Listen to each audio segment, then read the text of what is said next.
Hello folks, and welcome to my review of Sonic Superstars. So I'll kind of review this as I play it. So we're in the first level here. You've kind of got a world map, as it were. You can run along and replay old levels you've gone to, maybe pick up the Chaos Emeralds, that sort of thing.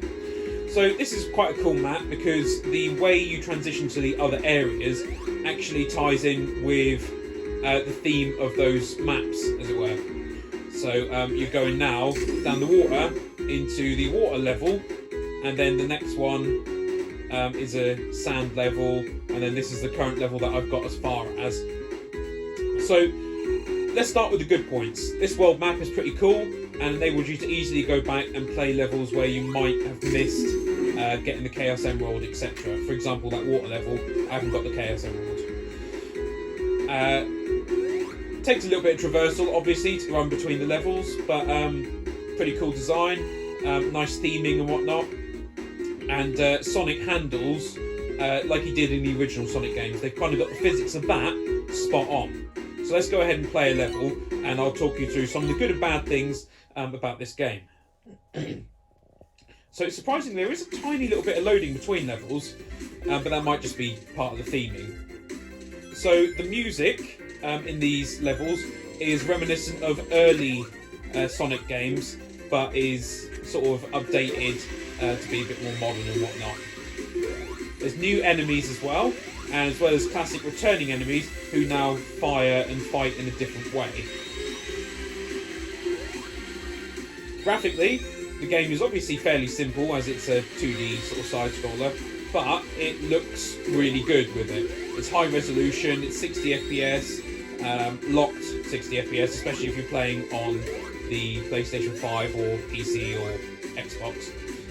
I think they try and get 60 FPS on the Switch, but it kind of sits at below that a lot of the time. And of course it won't be as good graphically.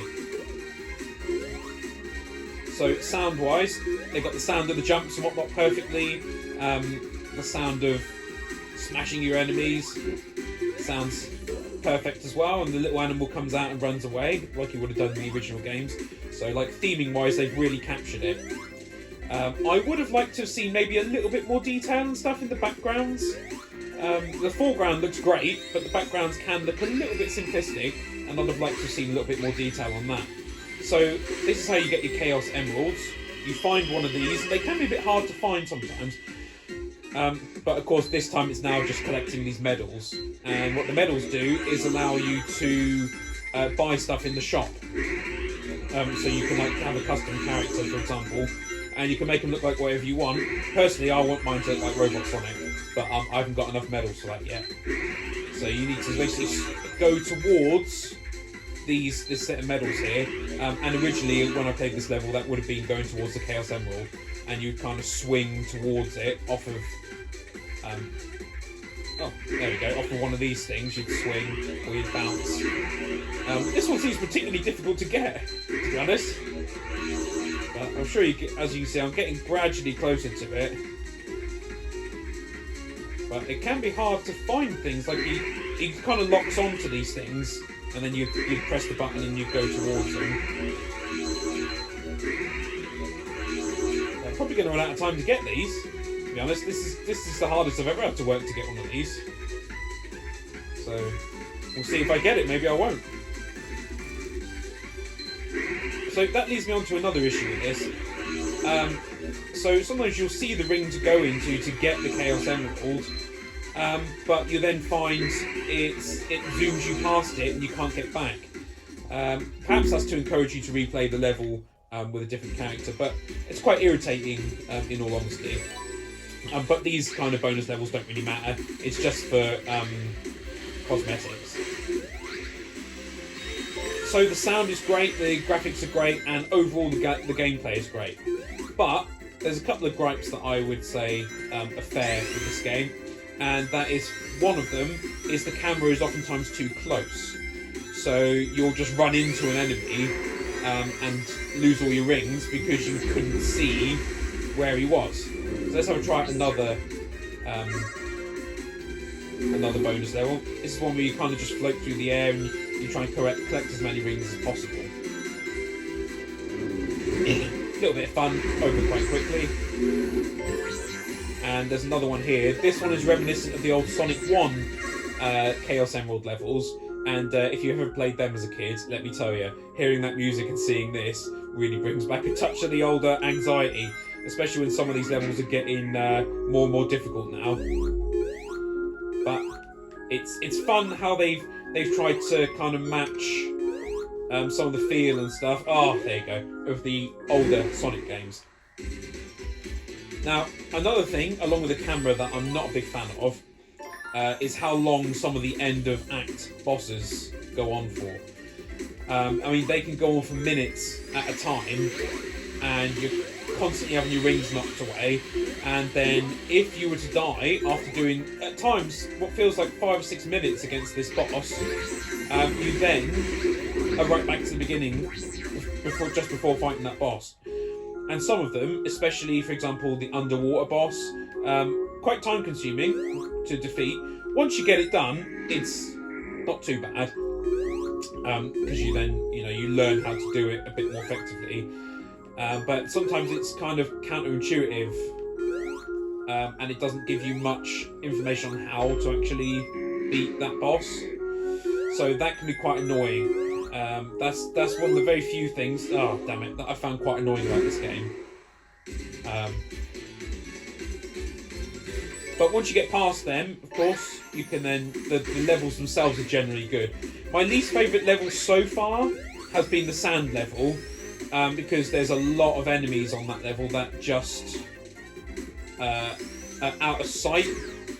So, for example, you'd be running along and it'd be there suddenly, and it's one of those ones from the original Twilight Zone, or Twinkle Light Zone, where they've got the little spikes floating around them, and it means that even though you may have seen them and you think, oh, I'll hit them and get rid of them, because they've got the little spikes around them, you get knocked back and you lose your rings.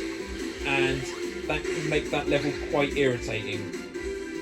Now, there's no lives on this, so that's good. So if you do die, you basically just come back at your last checkpoint.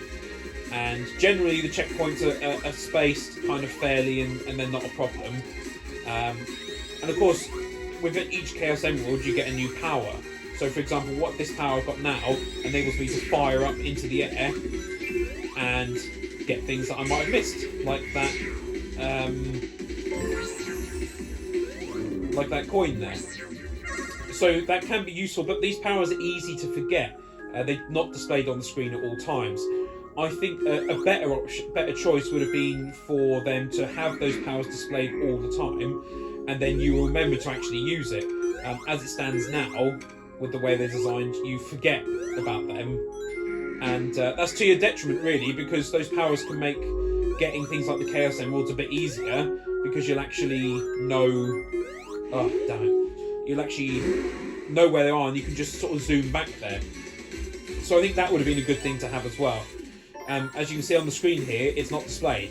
Now if I use the right analog stick, it brings it up and it's displayed briefly to the right there, but I think if that had stayed, it would, like maybe a little flash on it, it would remind you to actually use those powers. For example, this one lets you travel up through water, this one puts a ton of tiny Sonics on the screen that beat up your enemies, and this one allows you to see things that, like hidden blocks and stuff. It will give you a warning when to use that though, so that's good. But I think that would have been good to have them up on the screen all the time. So you run through here, now you get to a sort of end of level boss, as it were. This is an example of where he jumps in front of you, and it can be kind of like there, you need to know to jump there, but the first time I did that I died, which was slightly annoying, not the end of the world, but slightly annoying.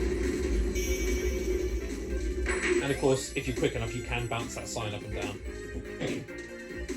So overall, this is a really good game, but there's certain very frustrating design choices that really would have actually made it a bit nicer to play, I think. In my opinion. Maybe some of you will say, oh, get good. But I think overall, it is a good game. It is good fun. Graphically, it is excellent, even though it is a side-scrolling game. And I'd give it probably an 8 out of 10, because some of those annoying bits are really annoying. But, you know, Sonic Team have done a really great job with this and made it a really enjoyable game. And it's nice to get it around Christmas, because it feels like when you're a kid and you get a new Sonic or Mario game. So 8 out of 10. It is highly recommended, but just be aware of some of those frustrating issues. So I hope you enjoyed this video. If you did, please remember to hit that like button, leave me a comment, subscribe to my channel, and share this video on social media.